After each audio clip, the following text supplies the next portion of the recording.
ज्ञानप्रदं पुरन्दर गुरुं वन्दे दासश्रेष्ठं दयानिधिं विद्याविनयसम्पन्नान् शान्ताद्गुणबृंहितान् सत्शास्त्रप्रवचनासक्तान् निलमिलाद्यान् गुरून् भजे। पृथ्वीमण्डलमध्यस्याः पूर्णबोधमतानुगाः वैष्णवाः विष्णुहृदयाः तान् नमस्ते गुरुर्मम। हरिः ओम् हरिः ओम् हरिः ओम्। ಅನಂತಕೋಟಿ ಬ್ರಹ್ಮಾಂಡ ನಾಯಕ ಎಂಬುದು ಶ್ರೀ ಪುರಂದರದಾಸರು ರಚಿಸಿದ ದಿವ್ಯ ಗ್ರಂಥ. ಇದು 180 ಗದ್ಯಗಳಿಂದ ಕೂಡಿದ್ದು 4 ಭಾಗದಿಂದ ಅದನ್ನು ವಿಮರ್ಶಾತ್ಮಕವಾಗಿ ಮನನ ಮಾಡಿಕೊಂಡನು.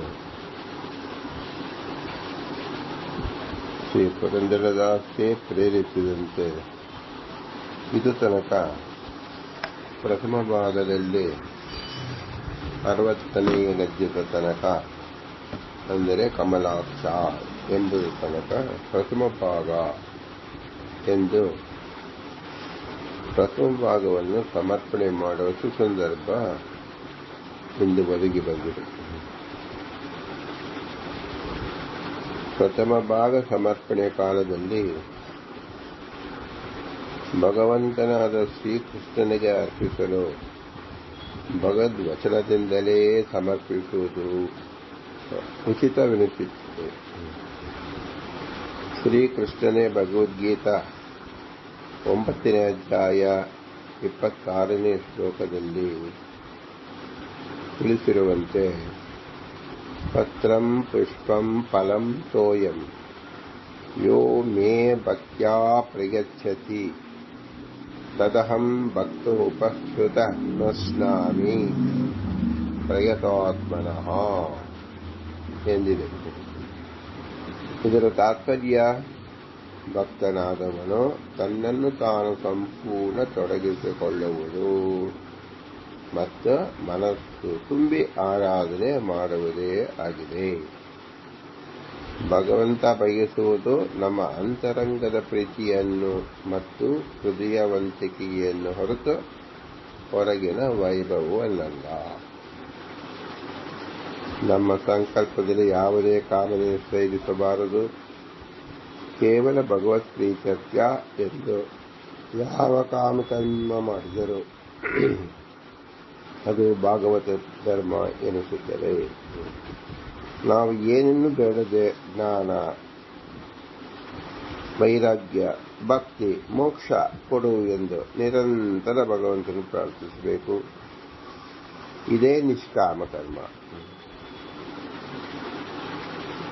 ಅಂದರೆ ಜ್ಞಾನವನ್ನು ಬೇಡುವುದಾಗಲಿ, ವೈರಾಗ್ಯವನ್ನು ಬೇಡುವುದಾಗಲಿ, ಭಕ್ತಿಯನ್ನು ಬೇಡುವುದಾಗಲಿ, ಮೋಕ್ಷವನ್ನು ಬೇಡುವುದಾಗಲಿ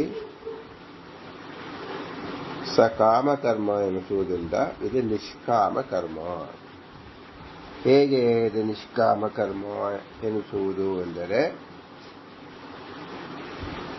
ಇದೆಲ್ಲವೂ ನಮ್ಮ ಸ್ವರೂಪಕ್ಕೆ ಸಂಬಂಧಿಸಿದ್ದು, ನಮ್ಮದೇ ಆದ ಪದಾರ್ಥ. ಆದರೆ ಅದು ಪರಮಾಚ್ಛಾದಿಕ ಮತ್ತು ಜೀವಾಚ್ಛಾದಿಕೆಯಿಂದ ಮರೆಯಾಗಿದೆ. ಆದ್ದರಿಂದ ಆ ವಸ್ತುವನ್ನು, ನಮ್ಮ ವಸ್ತುವನ್ನೇ ನನಗೆ ದಯಪಾಲಿಸು ಎಂದು ಕೇಳತಕ್ಕಂಥ. ಆದ್ದರಿಂದ ಇದನ್ನು ಸಕಾಮ ಎನಿಸುವುದಿಲ್ಲ. ಇದು ನಿಷ್ಕಾಮ ಕರ್ಮ ಎನಿಸುವುದು.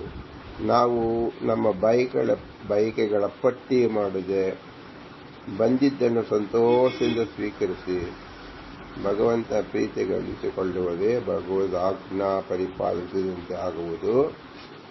ಇದರ ಹೊರತು ಮತ್ತೇನನ್ನು ಚಿಂತಿಸಬಾರದು. ನಮಗೆ ನಮ್ಮ ಸ್ವರೂಪ ಇಲ್ಲಿ ತನಕ ತಿಳಿಯುವುದಿಲ್ಲವೋ, ಅಲ್ಲಿ ತನಕ ಭಗವಂತನು ಹಾಗೆ ಇರುವೇನೋ ರಂಗ ಎಂದು ಯಾವ ಸ್ಥಿತಿಯಲ್ಲಿ ಹೇಗೆ ಇಟ್ಟಿರ್ತಾನೋ ಅದರಂತೆ ನಾವು ಭಗವದ್ ಆಜ್ಞೆ ಎಂದು ತಿಳಿದುಕೊಂಡು ಬದುಕಿರಬೇಕು. ಅವಧಿಯ ಮೂಲಕ, ನಮ್ಮ ಸಾಧನೆಗಳ ಮೂಲಕ ಭಗವಂತ ತೃಪ್ತಿಯಾದ ಮೇಲೆ ನಮ್ಮದೇ ಆದ ರೂಪಜ್ಞಾನವನ್ನು ಅಭಿವ್ಯಕ್ತಿ ಮಾಡುತ್ತಾನೆ. ಆ ಸ್ವರೂಪದಲ್ಲಿರ್ತಕ್ಕಂಥ ಭಕ್ತಿ ವೈರಾಗ್ಯ ಸಹಿತವಾಗಿರುತ್ತದೆ ಮತ್ತು ಆ ಭಕ್ತಿ ನಮ್ಮ ಜೀವನ ಯೋಗ್ಯತೆಯನ್ನು ಅನುಸರಿಸಿರುತ್ತದೆ. ಆ ಯೋಗ್ಯತೆ ಮೋಕ್ಷದಲ್ಲಿ ಇರತಕ್ಕಂಥ ಅಂದರೆ ಉತ್ತಮ ಮಟ್ಟದಾಗಿದ್ದರೆ ಮೋಕ್ಷ ಎಂಬುದಕ್ಕೆ ಬರುತ್ತದೆ. ಆದ್ದರಿಂದ ನಮ್ಮ ಸ್ವರೂಪ ತಿಳಿಯುವ ತನಕ ನಮ್ಮ ಸಾಧನೆಯ ಅಂಗವಾಗಿ ಭಗವಂತ ನಮ್ಮ ಹಿಂದಿನ ಕರ್ಮಾನುಸಾರವಾಗಿ ಏನೇನನ್ನು ಒದಗಿಸುತ್ತಾನೋ ಅವೆಲ್ಲವೂ ಹರಿಯ ಪ್ರಸಾದ ಎಂದು ತಿಳಿದು ನಾವು ಅನುಭವಿಸುತ್ತಿರಬೇಕು ಮತ್ತು ನಮ್ಮ ಪದಾರ್ಥವನ್ನು ಕೊಡುವಂತೆ ಬೇಡುತ್ತಿರಬೇಕು. ಹೀಗೊಂದು ವಿಮರ್ಶೆ ಮಾಡೋಣ. ಪತ್ರಂ ಪುಷ್ಪಂ ಫಲಂ ತೋಯಂ ಇದೇ ಜ್ಞಾನ, ಭಕ್ತಿ, ವೈರಾಗ್ಯ ಮತ್ತು ಮೋಕ್ಷದ ಪರ್ಯಾಯ ಪದಗಳು. ಭಗವಂತ ಶ್ರೀಕೃಷ್ಣ ಈ ಭಗವದ್ಗೀತೆಯಲ್ಲಿ ಅರ್ಜುನನ ನೆಪ ಮಾಡಿಕೊಂಡು ಎಲ್ಲರಿಗೂ ಒಂದು ಆದೇಶವನ್ನು ಕೊಟ್ಟಿರ್ತಾನೆ. ಭಗವಂತ ನನಗೆ ಈ 4 ಪದಾರ್ಥದಿಂದ ನೀವು ಪೂಜಿಸಿ, ಅದರಿಂದ ನಾನು ಪ್ರೀತನಾಗುತ್ತೇನೆ, ನಿಮ್ಮದನ್ನು ನಾನು ಕೊಡುತ್ತೇನೆ ಎಂಬುದು ಅರ್ಥ. ಯಾವುದು ಪದಾರ್ಥಗಳು ಅಂದರೆ ಪತ್ರಂ, ಪುಷ್ಪಂ, ಫಲಂ, ತೋಯಂ. ನೋಡಿ, ಇಲ್ಲಿ ಹೇಳಿದಾಗ ಎಲ್ಲವೂ ನಮಗೆ ಎಟುಕುವಂತೆ ಈ ಪದಾರ್ಥಗಳನ್ನು ನೋಡಿರ್ತೀವಿ. ಆಗ ನಿಜವಾದ ಪದಾರ್ಥವನ್ನು ನಾವು ನೋಡಬೇಕಾಗಿದೆ. ಅಂದರೆ ಏನರ್ಥ? ಪತ್ರದೊಳಗಿನ ಪತ್ರ, ಪುಷ್ಪದೊಳಗಿನ ಪುಷ್ಪ, ಫಲದೊಳಗಿನ ಫಲ, ತೋಯದೊಳಗಿನ ತೋಯ. ಹೀಗೆ ಹೇಳಿದ್ರೆ ಹೇಗೆ ಅರ್ಥವಾಗುತ್ತೆ?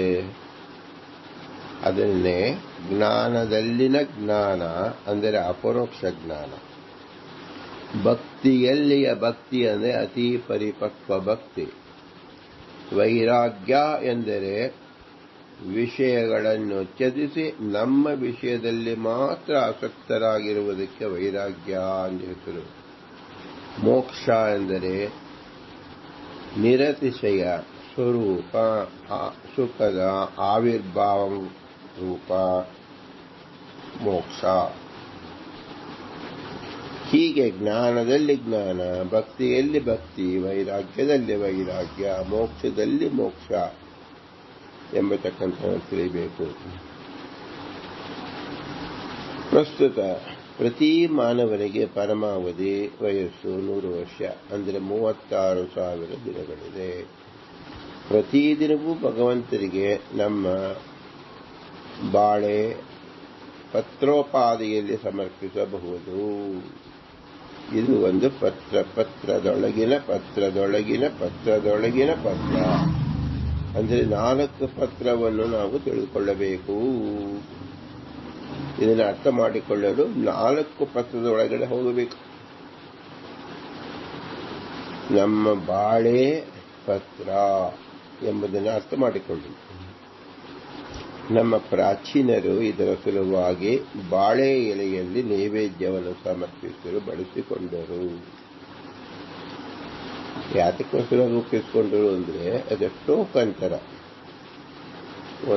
ಒಳಗಿನ ಪತ್ರವನ್ನು ಸಾಂಕೇತಿಕವಾಗಿ ತೋರಿಸಿಕೊಳ್ಳಲು ಹೊರಗಡೆ ಪತ್ರವನ್ನು ಹಿಡಿದರು.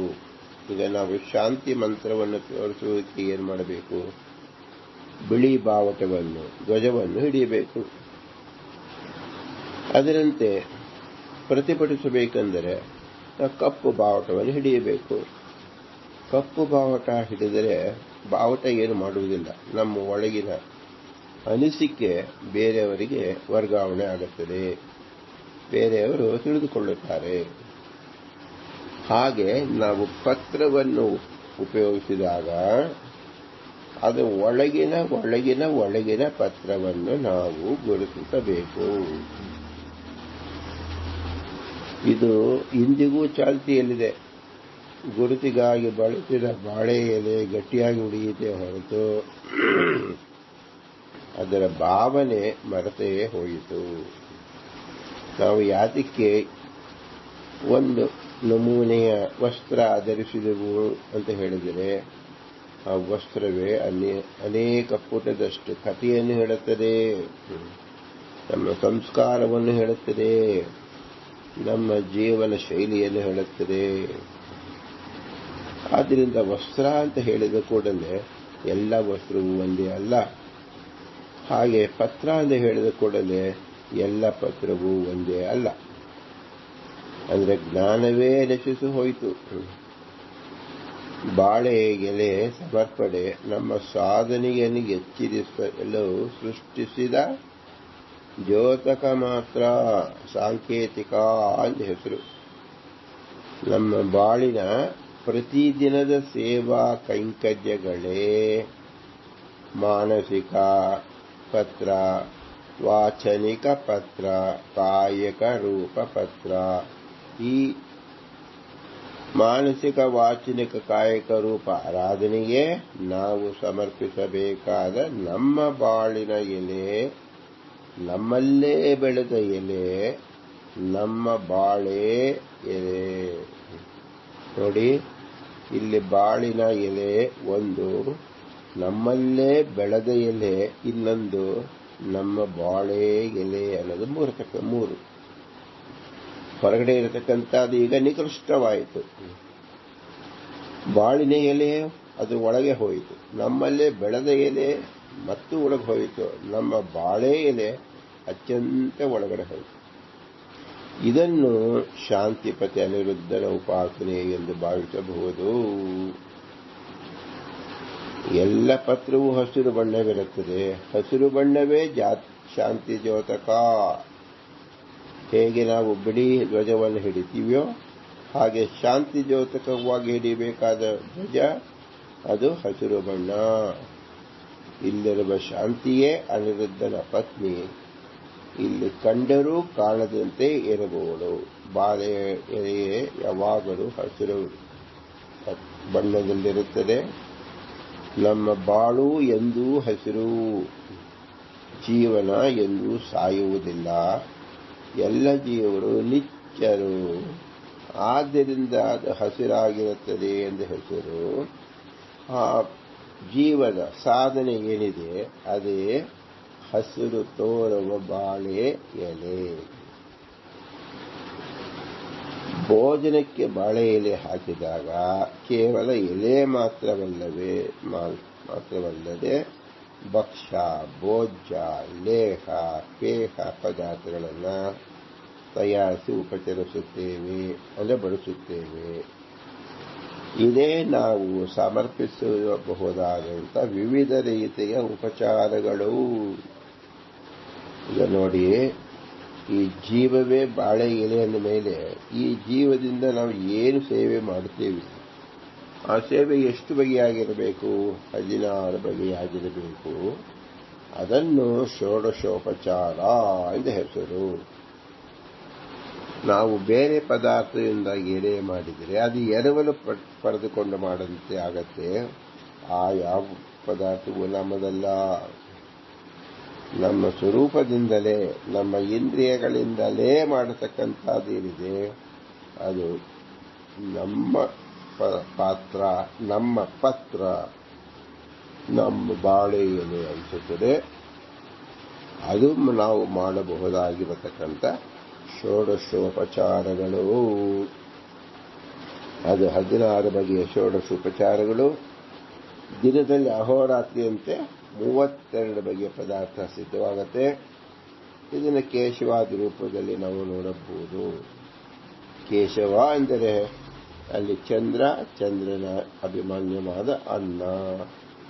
ಅದರಂತೆ ಕೃಷ್ಣ ಎಂದರೆ ಅಭಿಮಾನ್ಯವಾದ ಬುಧನಿಂದ ನೀರು, ಅನ್ನ, ನೀರು. ಹೇಗೆ ನಾವು ಹಿಂದೆ ವಿವರಿಸಿದ್ದೇವೆಯೋ ಅದನ್ನು ಸ್ಮರಿಸಿಕೊಂಡು ಆ ಪದಾರ್ಥದ ಅಭಿಮಾನಿ ದೇವತೆಯನ್ನು ನಾವು ಸ್ಮರಿಸಿದಾಗ ಆ ಪದಾರ್ಥ ಬಂದಂತಾಯಿತು. ಆದ್ದರಿಂದ ಭಗವಂತನಿಗೆ ಸಮರ್ಪಿಸಿದೆ. ಅದು ನಿಜವಾದ ಉಪಚಾರವೆನಿಸಿತು.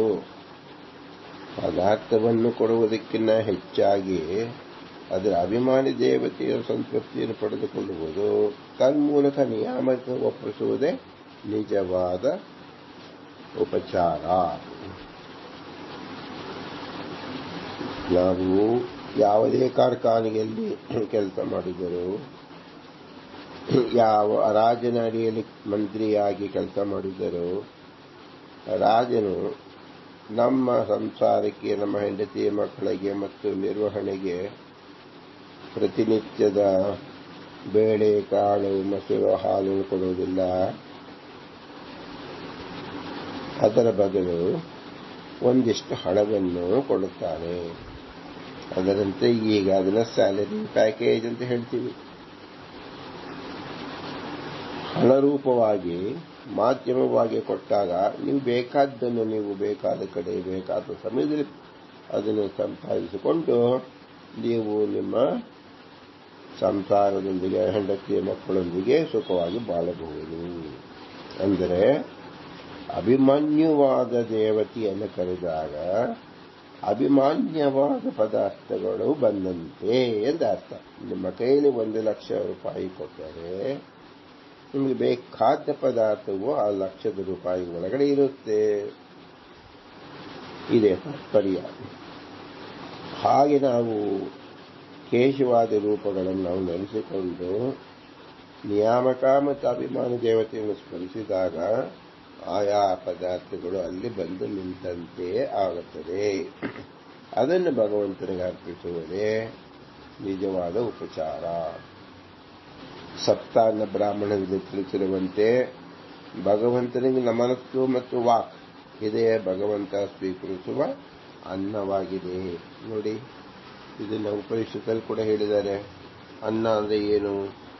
ಸಣ್ಣಕ್ಕಿ, ನೆಲ್ಲೂರು ಸಣ್ಣಕ್ಕಿ, ಕೋಳಕ್ಕಿ, ಈ ತರ ಬೇರೆ ಬೇರೆ ಅಕ್ಕಿಯಲ್ಲಿ ಬೇಯಿಸಿ, ಮಡಿ ನೀರೋ ಮೈಗೆ ನೀರೋ ಯಾವುದೋ ನೀರಲ್ಲಿ ಬೇಯಿಸಿ ನಾವು ಕೊಡಬೇಕು ಅಂತಿಲ್ಲ. ನಮ್ಮ ಶುದ್ಧವಾದ ಮನಸ್ಸೇನಿದೆ, ನಮ್ಮ ಶುದ್ಧವಾದ ವಾಕ್ಯೇನಿದೆ, ಇದೇ ಭಗವಂತನಿಗೆ ಅನ್ನ. ಇದು ಭಗವಂತ ಸ್ವೀಕರಿಸುವ ಅನ್ನವಾಗಿದೆ. ಇದನ್ನು ಬಿಟ್ಟು ನಾವು 1 ಕಂಡಕ, 100 ಕಂಡಕ, 1000 ಕಂಡಕ ಅಕ್ಕಿ ಬೇಯಿಸಿದ ಅನ್ನವನ್ನು ಕೊಟ್ಟರೆ ಭಗವಂತ ಒಪ್ಪುವುದಿಲ್ಲ. ಏಕೆಂದರೆ ನಿಮ್ಮ ಕೆಲಸ ಮಾಡಿರ್ತಕ್ಕಂಥ ಯಾವ ಅಧಿಕಾರಿ ನಿಮ್ಮ ಕೈಯಲ್ಲಿ 1 ಮೂಟೆ 5 ರೂಪಾಯಿ ಕಾಯಿನ, 100 ರೂಪಾಯಿ ಕಾಯಿನ ತರ ಕೊಟ್ಟರೆ ನೀವು ಹೊತ್ಕೊಂಡು ಬರಕ್ಕೆ ಸಾಧ್ಯವೇನು? ನೀವು ಅದನ್ನು ಒಲ್ಲೆ ಅಂತೀರ, ಬೇಡ ಅಂತೀರ. ಈ 100 ಕೆಜಿಯ ಮೂಟೆಗೆ ಸಮಾನವಾಗಿ ಬರತಕ್ಕಂಥ 1,00,000 ರೂಪಾಯಿ ಏನಿದೆ ಅದನ್ನು ಪೇಟಿಎಂ ಮೂಲಕ ನನ್ನ ಬ್ಯಾಂಕಿಗೆ ಕಳಿಸು ಅಂತ ಹೇಳ್ತೀರೋ ಇಲ್ವೋ? ಅದರಂತೆ ನಾವು ಬೇಯಿಸಿದನ್ನ ಭಗವಂತನಿಗೆ ಉಪಚಾರವಲ್ಲ, ನಮ್ಮ ಶುದ್ಧವಾದ ಮನಸ್ಸಿಂದ ಭಗವಂತನ ಆರಾಧನೆ ಮಾಡುವುದೇ ನಿಜವಾದ ಅನ್ನ. ನಮ್ಮ ಶುದ್ಧವಾದ ವಾಕ್ಯದಿಂದ ಭಗವಂತನ ಗುಣಗಾನ ಮಾಡುವುದೇ ಭಗವಂತನಿಗೆ ನಾವು ತಲುಪಿಸಬಹುದಾದಂಥ ಅನ್ನ. ಇದು ಉಪನಿಷತ್ ಸಪ್ತಾನ್ನ ಬ್ರಾಹ್ಮಣದಲ್ಲಿ ಅಪೌರುಷಿಯಾದ ವೇದವೇ ತಿಳಿಸಿಕೊಟ್ಟಿದೆ. ಇದು ಭಗವಂತನ ಸ್ವೀಕರಿಸುವ ಅನ್ನವಾಗಿದೆ. ಈ ಅನ್ನವನ್ನು ನಾವು ಹರಿದಿನದಲ್ಲೂ, ಶ್ರವಣ ಉಪವಾಸ ದಿನದಲ್ಲೂ, ಸೂತಕಾದಿ ಅವಸ್ಥೆಯಲ್ಲೂ, ದೇಹ ಬಳಲಿ ನಿತ್ರಾಣವಾದಾಗ್ಯೂ ಸಮರ್ಪಿಸಬಹುದಾದಂಥ ಅಮೂಲ್ಯ ಪದಾರ್ಥಗಳು. ಅದೇ ಶಾಸ್ತ್ರ ಪತ್ರಗಳು, ಸ್ತೋತ್ರ ಮಂತ್ರಗಳು ಹಾಗೂ ರಂಗವಲ್ಲಿಯ ಚಿತ್ತಾರ ಪತ್ರ ರೇಖೆಗಳು. ನಮ್ಮ ಮನಸ್ಸಿನಲ್ಲಿ ಶಾಸ್ತ್ರ ಚಿಂತನೆ ಏನು ಮಾಡುತ್ತೇವೆ ಅದು ಶಾಸ್ತ್ರ ಪತ್ರಗಳು ಎನಿಸುತ್ತೆ. ಭಗವಂತನ ಗುಣವನ್ನು ಏನು ನಾವು ಆರಾಧನೆ ಮಾಡುತ್ತೇವೆ ಅದು ವಾಕ್ ಕುಸುಮ ಸ್ತೋತ್ರ ಪತ್ರಗಳು ಎನಿಸುತ್ತದೆ. ನಾವು ಕೈ ಜೋಡಿಸಿ ನಮ್ಮ ದೃಷ್ಟಿಯನ್ನು ಭಗವಂತನಲ್ಲಿ ಏನು ನಾವು ಕಾಣುತ್ತೇವೆ ಅದು ಚಿತ್ತಾರ ಬರದ ರಂಗವಲ್ಲಿಯ ವಿಚಿತ್ರವಾದ ಚಿತ್ತಾರಗಳು, ಅದೇ ಪತ್ರ ರೇಖೆಗಳು ಅಂತ ಅನಿಸುತ್ತದೆ. ಇದು ನಿಜವಾದ ಪತ್ರ. ಶೈಶವಾವಸ್ಥೆಯಲ್ಲಿ ಅಂದರೆ ಅಜ್ಞಾನಾವಸ್ಥೆಯಲ್ಲಿ ಸಮರ್ಪಿಸಲಾಗದದ್ದನ್ನು ಅಂತಃಕರಣ ಶುದ್ಧತೆಯ ಜ್ಞಾನವಾದ ಕೂಡಲೇ ನಾವು ಸಮರ್ಪಿಸಲು ನಮಗೆ ಮನಸ್ಸು ಎಂಬ ಪುಷ್ಪಕ ವಿಮಾನ ರೀತ್ಯ ಹಿಗ್ಗಿಸಿದಷ್ಟು ಹಿಗ್ಗುವಂತ ವಿಶೇಷ ಸೂಕ್ಷ್ಮಾಂಗವನ್ನು ಭಗವಂತ ಕರುಣಿಸಿದ್ದಾನೆ. ಇದು ನಾವು ಈಗ ತಿಳಿದುಕೊಳ್ಳುವುದಕ್ಕೆ ಬಹಳ ಸುಲಭವಾಗಿದೆ. ನಮ್ಮ ಬ್ಯಾಂಕ್ ಟ್ರಾನ್ಸ್ಫರ್ ಮಾಡಿದಾಗ ನಾವು ಎಷ್ಟು ₹1 ಎಂದು ತಗೊಂಡ್ರೆ ಈಗ 1,00,000 ಜನಕ್ಕೆ ₹1 ಹಂಚಬಹುದು. ₹100 ತಗೊಂಡ್ರೆ 1,000 ಜನಕ್ಕೆ ಕೊಡಬಹುದು. ಈ ರೀತಿಯಲ್ಲಿ ನಾವು ಹಂಚುತ್ತಾ ಹೋಗಬಹುದು. ನಾವು ಯಾವುದೋ ಅವಸ್ಥೆಯಲ್ಲಿ ಸಾಲ ಮಾಡಿದ್ದನ್ನು ಸಹ ಆ ಭಾಗದಲ್ಲಿ ಹಂಚಿಕೊಳ್ಳಬಹುದು. ಮುಂದೆ ಯಾರಿಗೂ ದಾನ ಮಾಡಬೇಕಾದರೂ ಹಂಚಿಕೊಳ್ಳಬಹುದು. ಹಾಗೆ ಯಾರಿಗೆ ಈ ಅಜ್ಞಾನಾವಸ್ಥೆ ಅಂದರೆ ಸಂಪಾದನೆ ಮಾಡತಕ್ಕಂಥ ಯೋಗ್ಯತೆ ಬರುತ್ತೋ, ಅಂದರೆ ಪರಿಪಕ್ವಾದ ಜ್ಞಾನ ಅಪರೋಕ್ಷ ಜ್ಞಾನ ಬರುತ್ತೋ, ಹಾಗೆ ಏನು ಮಾಡಬಹುದು ಸಾಧಕ ಜೀವಿ? ತಾವು ಹಿಂದೆ ಮಾಡತಕ್ಕಂತಹ ಎಲ್ಲ ಅವಸ್ಥೆಯಲ್ಲಿ ಏನು ಅರ್ಪಣೆ ಮಾಡಿಲ್ವೋ ಅದನ್ನು ಸಮರ್ಪಣೆ ಮಾಡಬಹುದು. ಅಂದ್ರೆ ಸಾಲ ತೀರಿಸಬಹುದು ಅಂತ ಅರ್ಥ. ನಾವು ಯಾರ ಹತ್ರ ಸೇವೆಯನ್ನು ತಗೊಂಡಿರ್ತೀವಿ, ಆಗ ನಮ್ಮ ಕೈ ಖಾಲಿ ಇರುತ್ತೆ, ಏನು ಕೊಟ್ಟಿರಲ್ಲ, ಆಗ ಇದನ್ನ ಈಗ ಕೊಡಕ್ಕೆ ಬರುತ್ತದೆ. ಇದಕ್ಕೆ ಭಗವಂತ ನಮಗೆ ಏನು ಕೊಟ್ಟಿದ್ದಾನೆ? ಮನಸ್ಸು ಎಂಬತಕ್ಕಂಥ ಕೊಟ್ಟಿದ್ದಾನೆ. ಹೇಗೆ ನಮಗೆ ಪೇಟಿಎಂ ಮಾಡುವಾಗ ನಮ್ಮ ಮೊಬೈಲಿಂದ ಒಂದು ಪಿನ್ OTP ಕೊಟ್ಟರೆ ಹಾಗೆ ನಮ್ಮ ಮನಸ್ಸು ಮಾಡಿದ ಕೂಡಲೇ ಆ ಹಣ ಅವರಿಗೆ ಹೋಗುತ್ತೆ. ಮನಸ್ಸು ಮಾಡಿದ ಕೂಡಲೇ ಇಂದ್ರಿಯಗಳು ಕೆಲಸ ಮಾಡುತ್ತದೆ. ಆ ಕೆಲಸ ಮಾಡಿದ ಕೂಡಲೇ ಹಣ ಅವರಿಗೆ ತಲುಪಿಸುತ್ತೆ. ಆದ್ದರಿಂದ ಈಗ ಆಧುನಿಕ ಯುಗದಲ್ಲಿ ಇದನ್ನು ಬಹಳ ಚೆನ್ನಾಗಿ ನಾವು ತಿಳಿದುಕೊಳ್ಳಬಹುದು. ಈ ಮನಸ್ಸಿನ ಬಳಕೆ ಹೇಗಾಗುವುದು ಅಂದರೆ, ಕಳೆದು ಹೋದ ಆ ಎಲ್ಲಾ ದಿನಗಳನ್ನು ಮನಸ್ಸೆಂಬ ಪುಷ್ಪಕ ವಿಮಾನವು ಧರಿಸಬಲ್ಲವು. ಅಂದರೆ ನಮ್ಮಲ್ಲಿ ಲೋನ್ ಅಕೌಂಟ್ ಅಂತ ಇಟ್ಟಿರ್ತೀವಿ, ಮೆಮೊರಿ ಅಂತ ಇಟ್ಟಿರ್ತೀವಿ. ಎಲ್ಲ ಸಾಲವೂ ಸಹ ಪುಷ್ಪಕ ವಿಮಾನದಲ್ಲಿ ಧರಿಸಬಲ್ಲವು ಅಂದರೆ ನಮ್ಮ ಸ್ಮರಣೆಯಲ್ಲಿ ಇರುತ್ತೆ. ಆ ಸ್ಮರಣೆಯಿಂದ ಆ ವ್ಯಕ್ತಿಯನ್ನು ಕುರಿತು ಅವನ ಅಕೌಂಟ್ ನಂಬರ್ ತಿಳಿದು ಅವನ ಬ್ಯಾಂಕ್ಗೆ ಟ್ರಾನ್ಸ್ಫರ್ ಮಾಡಬಹುದು. ಇದರ ಸದುಪಯೋಗವನ್ನು ಹಿಂದೆ ಪ್ರಯತ್ನಿಸಬಹುದು. ನಮಗೆ ಅತಿಯಾದ ಹಣ ಸಂಪಾದನೆಯಾದ ಕೂಡಲೇ ನಮ್ಮ ಎಲ್ಲ ಸಾಲವನ್ನು ನಾವು ಅದನ್ನು ಮರುಕಳಿಸಬಹುದು, ತೀರಿಸಬಹುದು, ಋಣಮುಕ್ತರಾಗಬಹುದು ಎಂದರ್ಥ. ಪುಷ್ಪಕ ವಿಮಾನವು ಹೆಚ್ಚು ಹೆಚ್ಚು ದೇವತೆಗಳನ್ನು ಸೇರಿಸಿಕೊಳ್ಳುವಂತೆ ನಮ್ಮ ಮನಸ್ಸೆಂಬ ಪುಷ್ಪಕ ವಿಮಾನ ಅತೀತ ಅನಾಗತ ಕಾಲವನ್ನು ಗ್ರಹಿಸಬಲ್ಲದು. ಹೆಚ್ಚು ಹೆಚ್ಚು ದೇವತೆಗಳು ಸೇರಿಸಿಕೊಳ್ಳುವುದನ್ನೇನರ್ಥ? ನಾವು ಹೆಚ್ಚು ಹಣ ಸಂಪಾದನೆ ಮಾಡಿದಾಗ ತೀರ್ಥಯಾತ್ರೆಗಳಿಗೆ ನಮ್ಮ ಸಂಸಾರ ಸಮೇತ ಹೋಗಿ ಅಲ್ಲಿ ಭಗವಂತನ ಆರಾಧನೆ ಮಾಡಬಹುದು. ದನ ಕರುಗಳಿಗೆ ಮೇವನ್ನು ಹಂಚಬಹುದು, ಕೆರೆ ಕಟ್ಟೆಗಳನ್ನು ಕಟ್ಟಿಸಬಹುದು, ಯಾರಿಗೆ ಅವಶ್ಯಕತೆಯೋ ಅಂತವರಿಗೆ ದುಡ್ಡನ್ನು ಹಂಚಬಹುದು, ಅನ್ನ ದಾನ ಮಾಡಬಹುದು, ವಿದ್ಯಾ ದಾನ ಮಾಡಬಹುದು. ಈ ರೀತಿಯಲ್ಲಿ ಎಲ್ಲ ಉಪಯೋಗವನ್ನು ನಾವು ಮಾಡಬಹುದು. ಇದೇನು ಎಲ್ಲ ವಿಶೇಷವಾದ ಕಾರ್ಯವನ್ನು ಮಾಡ್ತೀವಿ, ಇದು ಹೆಚ್ಚು ಹೆಚ್ಚು ದೇವತೆಗಳನ್ನು ಸೇರಿಸಿಕೊಂಡಂತೆ ಅರ್ಥ. ಇದನ್ನು ಸಂಕಲ್ಪ ಅಂತ ಎನಿಸುವುದು. ನಮ್ಮ ಎಲ್ಲ ಸಾತ್ವಿಕ ಸಂಕಲ್ಪವನ್ನು ಮಾಡಿಸುವನು ಭಗವಂತ, ನಡೆಸುವನು ಭಗವಂತನೇ ಆಗಿರೋದ್ರಿಂದ ಭಗವಂತನಿಗೆ ಯಾವುದು ಅಸಾಧ್ಯವೆಂದು ಬಗೆಯಬಾರದು. ಈ ಒಂದು ವಿಷಯ ಹಿಂದಿನ ಕಾಲದಲ್ಲಿ ಬಹಳ ಕಷ್ಟವಿತ್ತು. ಆದರೆ ಈಗ ಆಧುನಿಕ ಯುಗದಲ್ಲಿ ಹಣದ ವರ್ಗಾವಣೆ ಅತಿ ಸುಲಭವಾಗಿ ಆಗಿರುವುದರಿಂದ, ಹಣ ಸಂಪಾದನೆಯೂ ಅತಿ ಸುಲಭ ಮಾರ್ಗದಲ್ಲಿ ಸಿಗುವುದರಿಂದ ಹೇಗೆ ನಾವು ಮಾಡ್ತಾ ಇದೀವೋ ಹಾಗೆ ನಾವು ಹಣದ ವ್ಯವಸ್ಥೆಯಲ್ಲಿ ಜ್ಞಾನದ ವ್ಯವಸ್ಥೆಯನ್ನು ಮಾಡಬೇಕು. ಹಣ ಎಂಬುದು ನಶಿಸಿ ಹೋಗ್ತಾ ಇದೆ, ಜ್ಞಾನ ಎಂಬುದು ವೃದ್ಧಿಸುತ್ತಾ ಹೋಗುತ್ತದೆ. ಇದೇ ನಮಗೆ ವಿಶೇಷವಾದ ವ್ಯತ್ಯಾಸವಿರುವುದು. ನಾವು ಕಳೆದು ಹೋಗತಕ್ಕಂಥ ಪದಾರ್ಥವನ್ನು ನಾವು ಸ್ವೀಕರಿಸಬೇಕೋ, ಹೆಚ್ಚಿಸಿಕೊಂಡು ಹೋಗತಕ್ಕಂಥ ಪದಾರ್ಥವನ್ನು ನಾವು ಸ್ವೀಕರಿಸಬೇಕೋ ನೀವು ನಿರ್ಧರಿಸಿ. ಜ್ಞಾನ ಯಾವಾಗಲೂ ವೃದ್ಧಿಸುತ್ತಾ ಹೋಗುತ್ತದೆ. ಅದಕ್ಕೆ ಪ್ಲಸ್ ಆಗುತ್ತಲೇ ಇರುತ್ತೆ ಹೊರತು ಹಣಕ್ಕೆ ಯಾವಾಗಲೂ ಮೈನಸ್ ಆಗುತ್ತಲೇ ಇರುತ್ತೆ. ಹೊಸ ಹಣ ಬಂದಷ್ಟು ನಿಮ್ಮ ಬಾಯಾರಿಕೆ ಆಸೆ ಹೆಚ್ಚಾಗುತ್ತಾ ಹೋಗಿ ಕಂದಕಗಳು ಉಂಟಾಗಿ ಹಣದ ವ್ಯಯವಾಗುತ್ತದೆ. ಹೆಚ್ಚು ಜ್ಞಾನ ಬರಲು ನಾವು ಶಿಖರವನ್ನು ಏರಿದಂತೆ ಮೇಲೆ ಪರ್ವತ ಏರಿ ಭಗವಂತನ ಸನ್ನಿಧಾನಕ್ಕೆ ಹೋಗಲು ಸಾಧ್ಯವಾಗುತ್ತದೆ. ನಾವು ಒಟ್ಟಾರೆ 36,000 ಬಾಳಿನ ಎಲೆ ಅಂದರೆ ಬಾಳೆ ಎಲೆಯಲ್ಲಿ ಸುಸಜ್ಜಿತ ಅಂದರೆ ಎಂದೂ ಮಾಸದ ಹಳಸದ ಪದಾರ್ಥಗಳನ್ನು ಮಾನಸಿಕವಾಗಿ ಕಲ್ಪಿಸಬಹುದು. ನಮ್ಮ ಪೂರ್ವಿಕರೇ ಅನೇಕರು 1,00,000 ಬ್ರಾಹ್ಮಣ ಭೋಜನವನ್ನು ಮಾಡಿಸಿರುತ್ತಾರೆ. ಇದು ಸಹ ಪೂರ್ವ ಸಂಗತಿಯಾಗಿದೆ. 36,000 ಬಾಳೆ ಎಲೆ ಬಹುಶಃ ನಮ್ಮ ಆಳೆತ್ತರವಾಗಿರಬಹುದು.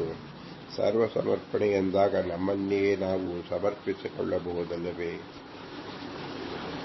ಇದು ಸಹ ನಾವು ಹೇಗೆ ತಿಳಿದುಕೊಳ್ಳಬೇಕು? ಹಿಂದೆ ಜ್ಞಾನವನ್ನು ಸಂಪಾದನೆ ಮಾಡಿಕೊಳ್ಳುವುದಾಗಲಿ ಜ್ಞಾನವನ್ನು ಪ್ರಸಾರ ಮಾಡುವುದೇ ಆಗಲಿ ಎರಡೂ ಅತಿ ಕ್ಲಿಷ್ಟಕರವಾಗಿತ್ತು. ಈಗ ನಾವು ಈ ಗೂಗಲ್ ಇಂದ ನಾವು ಏನು ಮಾಡಬಹುದು? ನಮ್ಮಲ್ಲೇ ತಿಳಿದಿರತಕ್ಕಂಥ ಅಲ್ಪ ಜ್ಞಾನವನ್ನೇ ಕೋಟಿ ಜನಗಳಿಗೆ ಹಂಚಬಹುದು. ಈ ಹಂಚುವಿಕೆಯಿಂದ ಏನಾಗುತ್ತೆ? ಇದರ ಅಭಿಮಾನಿಯಾದ ದೇವತಾ ಆ ಎಲ್ಲಾ ದೇವರಿಗೆ ಯೋಗ್ಯ ಜೀವರಿಗೆ ತಲುಪಿಸಿ ಅವರಿಂದ ಜ್ಞಾನ ಕಾರ್ಯವನ್ನು ಮಾಡಿಸಿ ಇಡೀ ಜೀವ ಸಮುದಾಯವನ್ನೇ ಜ್ಞಾನವಂತರಾಗಿ ಮಾಡತಕ್ಕಂತಹ ಸುವರ್ಣ ಅವಕಾಶಕ್ಕೆ ನಾವು ಕಾರಣಕರ್ತರಾಗಬಹುದು. ಇದು ಯಾವ ಒಬ್ಬ ವ್ಯಕ್ತಿಯಿಂದ ಆಗುವುದಲ್ಲ. ಭಗವಂತ ಸಂಕಲ್ಪದಂತೆ ಆಯಾ ಕಾರ್ಯಕ್ಕೆ ಅನೇಕ ಜನರನ್ನು ಆ ದೇವತೆಗಳು ನೇಮಿಸುತ್ತಾರೆ. ಆ ದೇವತೆಗಳೇ ನಮ್ಮಿಂದ ಆಯಾ ಜೀವರಿಂದ ಒಳಗೆ ನಿಂತು ಪ್ರೇರಣೆ ಮಾಡಿ ಇಂತಹ ಯೋಗ್ಯ ಕಾರ್ಯವನ್ನು ಮಾಡಿಸುತ್ತಾರೆ ಎಂದು ಅರ್ಥ. ಆದ್ದರಿಂದ ಇದು ನಾವು ಬಹಳ ಚೆನ್ನಾಗಿ ತಿಳಿಯಬಹುದು. 36,000 ಎಂಬತಕ್ಕಂಥದ್ದು ನಾವು 1 ಬಾಳಲ್ಲ, 10 ಬಾಳಲ್ಲ, 100 ಬಾಳಲ್ಲ, 1000 ಸಾರಿ ಬದುಕಿ ಬಂದರೂ ಸಹ ಈ ಜ್ಞಾನ ಎಂಬುದು ನಶಿಸಿ ಹೋಗದಂತೆ ಇಡೀ ವಿಶ್ವದಲ್ಲಿ ಪ್ರಸಾರ ಮಾಡಿಬಿಡಬಹುದು. ಇದೊಂದು ಅಪೂರ್ವವಾದ ಸಂಗತಿ ಈಗ ಒದಗಿ ಬಂದಿದೆ. ಆದ್ದರಿಂದ ಶ್ರೀ ಪುರಂದರದಾಸರು ರಚಿಸಿದ ಗ್ರಂಥದಲ್ಲಿ ಈ ಪ್ರಥಮ ಭಾಗ, ಇದರ ಸೌಭಾಗ್ಯ ರೂಪವೇ ಈ ಪ್ರಥಮ ಭಾಗ 60 ಗದ್ಯಗಳ ಅನುಸಂಧಾನ ಪೂರ್ವಕ ಸಮರ್ಪಣೆ. ಅವಧೂತ ಶಿಖಾಮಣಿ ಜಡಭರತರಿಗೂ ತಮ್ಮ ಬಾಳಿನ ಅವಧಿ ತಿಳಿಯಲಿಲ್ಲವಾದ್ದರಿಂದ ಬಾಳಿನುದ್ದಕ್ಕೂ ಪ್ರತಿದಿನ ಪ್ರತಿ ಕ್ಷಣದಲ್ಲೂ ಸರ್ವ ಸಮರ್ಪಣೆಯಲ್ಲಿ ಲೀನವಾಗಿದ್ದರು ಎಂಬುದಾಗಿ ಸಮಾನ ಕಕ್ಷದ ಸಾಧಕರಾದ ತಮ್ಮ ಪ್ರಾತಃ ಸಂಕಲ್ಪ ಗದ್ಯದಲ್ಲಿ ತಿಳಿಸಿರುತ್ತಾರೆ. ಅಂದರೆ ರಾಘವೇಂದ್ರ ಸ್ವಾಮಿಗಳು ಪ್ರತಿದಿನಂ ಪ್ರತಿಕ್ಷಣಂ ಎಂದು ಶಬ್ದವನ್ನು ಹೇಳಿದ್ದಾರೆ. ಏಕೆಂದರೆ ಯಾವ ಕ್ಷಣದಲ್ಲಿ ಯಾರ ಆಯಸ್ಸು ಮುಗಿದು ಇನ್ನೊಂದು ಯೋನಿಗೆ ಇನ್ನೊಂದು ಜನ್ಮದಲ್ಲಿ ಎಲ್ಲಿ ಹೋಗ್ತಾರೆ ಎಂಬತಕ್ಕಂಥದ್ದು ಕೇವಲ ಭಗವಂತನಿಗೆ ತಿಳಿದಿರುತ್ತೆ. ಇವರು ಹೋದ ಮೇಲೆ ಇವರಿಗೆ ಅರಿವಾಗತ್ತೆ ಹೊರತು ಹಿಂದಿನ ಯಾವುದೂ ಗೊತ್ತಾಗುವುದಿಲ್ಲ. ಆದರೆ ಮನಸ್ಸೆಂಬ ರಿಸರ್ವ್ ಬ್ಯಾಂಕ್, ಅಲ್ಲಿ ನಾವು ಕೂಡಿಟ್ಟ ಜ್ಞಾನ, ಆ ಜ್ಞಾನದಿಂದ ಉತ್ಪನ್ನವಾದ ಬಡ್ಡಿ ಅಂದರೆ ಇಂಟ್ರೆಸ್ಟ್ ಅಂದರೆ ಏನು ವೃದ್ಧಿ, ಅದು ಯಾವ ಜನ್ಮದಲ್ಲಿದ್ದರೂ ಸಹ ಭಗವಂತ ನಮಗೆ ಬರಪಡಿಸುತ್ತಾನೆ. ಆದ್ದರಿಂದ ಪ್ರತಿದಿನವೂ ನಾವು ಭಗವಂತನ ಆರಾಧನೆ ಮಾಡತಕ್ಕಂಥದ್ದು. ಇದಂತೆ ನಮ್ಮ ಅಂತ್ಯದಿನವು ನಿರ್ದಿಷ್ಟವಾಗಿ ಯಾರಿಗೂ ಗೊತ್ತಿರಿಸೋದು, ಅದು ಬಂದಾಗ ಸ್ವೀಕರಿಸುವುದೇ ನಮ್ಮ ಕರ್ತವ್ಯ. ಅಂದರೆ ಅಂದಿನ ಕರ್ತವ್ಯ ಮುಗಿಸಿಕೊಳ್ಳಲು ಅಂತ್ಯದ ದಿನದವರೆಗೂ ಕಾಯಬೇಕಾಗಿಲ್ಲ. ಯಾವುದಾದ್ರೂ ನಾವು ಫೀಸ್ ಕಟ್ಟಬೇಕು, ಯಾವುದಕ್ಕಾದ್ರೆ ನಾವು ಡೆಡ್ ಲೈನ್ ಅಂದರೆ ಕಡೆ ದಿನದವರೆಗೂ ನಾವು ಯಾಕೆ ಕಾಯಬೇಕು? ಅವರು ಇನ್ನು 10 ದಿನ, 5 ದಿನ ಇದೆ, 15 ದಿನ ಇದೆ ಅಂದಾಗ ಮೊದಲನೇ ದಿನವೇ ನಾವು ಕೊಟ್ಟು ಬಿಡಬೇಕು. ಹಾಗೆ ಬಾಲ್ಯದಲ್ಲಿದ್ದಾಗಲೋ ಯೌವನದಲ್ಲಿದ್ದಾಗಿಯೋ ಇನ್ನೂ ಅವರು ದೇಹ ಗಟ್ಟಿಪುಟ್ಟಿ ಇದ್ದಾಗಲೇ ಭಗವಂತನ ಚಿಂತನೆ ಮಾಡಿ ಅರ್ಪಣೆ ಮಾಡಿದಾಗ ನಮ್ಮ ಅಂತ್ಯ ದಿನದಲ್ಲಿ ಅದು ನಮಗೆ ಬಹಳ ಸಮರ್ಪಕವಾಗಿ ನಮ್ಮನ್ನು ಕಾಯುತ್ತದೆ.